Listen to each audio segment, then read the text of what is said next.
The Niger Delta region is considered the region that lays the proverbial golden egg. For years, however, complaints of neglect and underdevelopment have trailed the region. The Minister of Niger Delta Affairs is charged with the responsibility of coordinating efforts to tackle the challenges of development, environmental protection, and youth empowerment in the region. And the Minister in charge will be speaking on his plans on this week's edition of the program.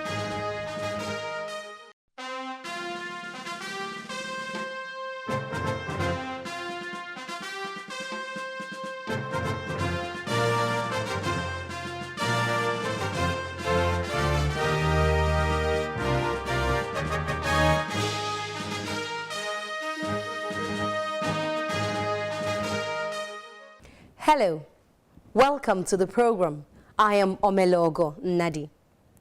The Niger Delta region gained international attention in the heat of the youth restiveness in the region several years back. However, the introduction of the presidential amnesty program brought peace to the region. That peace is once again being threatened as violence rears its head in the region. Different groups are claiming the region is still underdeveloped. The interview segment features the Minister of Niger Delta Affairs, but up ahead. Oil-producing communities in the Niger Delta region are asking the federal government to establish a tribunal that will adjudicate disputes arising from oil and gas activities in the region. Do take a listen. To take absolute control. Members of this group, who say they are representing the 9 oil-producing communities in the Niger Delta region, are visiting the minister to make some demands. One of the things they are requesting is the establishment of a petroleum tribunal that will address conflicts between host communities and the oil companies. We want the federal government to set up petroleum industrial tribunal to settle all disputes arising from oil and gas activities.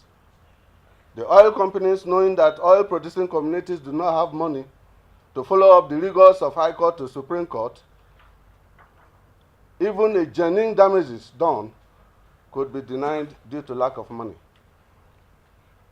Therefore, the tribunal will handle cases in dispatch.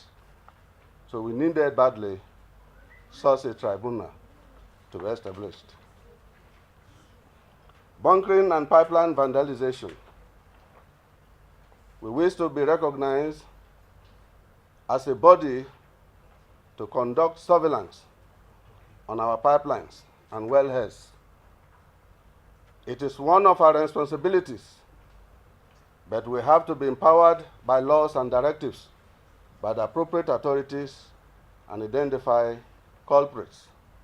The Minister of Niger Delta Affairs, while welcoming the proposal, asks that the intentions of the group should be of mutual benefit to both the communities and the oil companies. You talk of Petroleum Industry Tribunal. Yes, I'm happy to understand this, because when you talk of violators of any system and you suggest a quick way of dispensing with the justice associated issues of it, it will mean you are helping the country to be sanitized.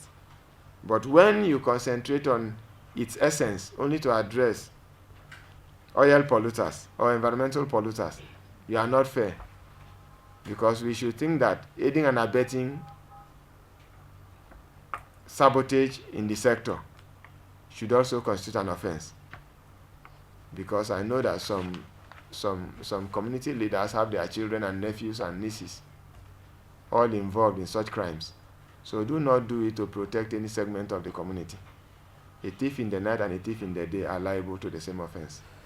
Right now, there is an interministerial committee of the ministries concerned for the framework of the start of implementation of the Ogoni UNEP environmental cleanup report.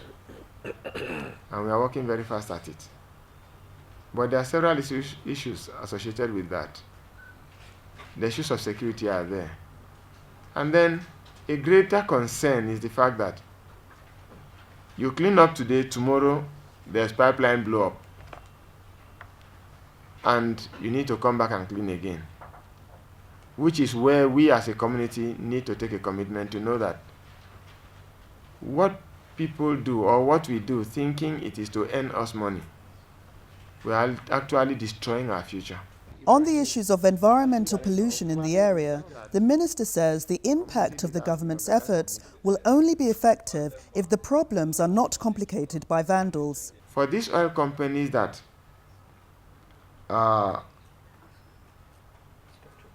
responsible or whose pipelines or facilities are spilling to pollute the environment, it is easy to commit them to the cleanup if we do not complicate the situation by having pipelines blown up, because in the mix of all this, each oil company will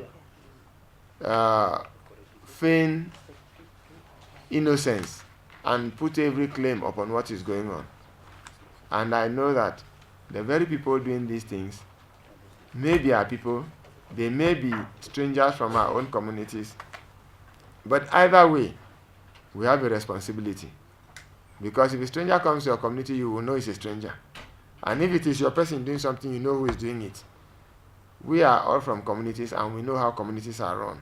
So to pretend that we don't know who does these things, it means we are first of all deceptive of ourselves and deceptive of our intentions to see that our communities grow.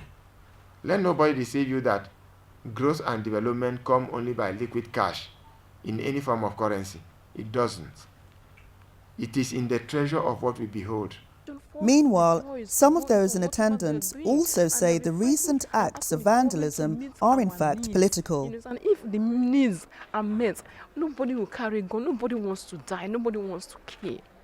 So that is the situation. But right now, it has gone out of the place of kidnapping, killing.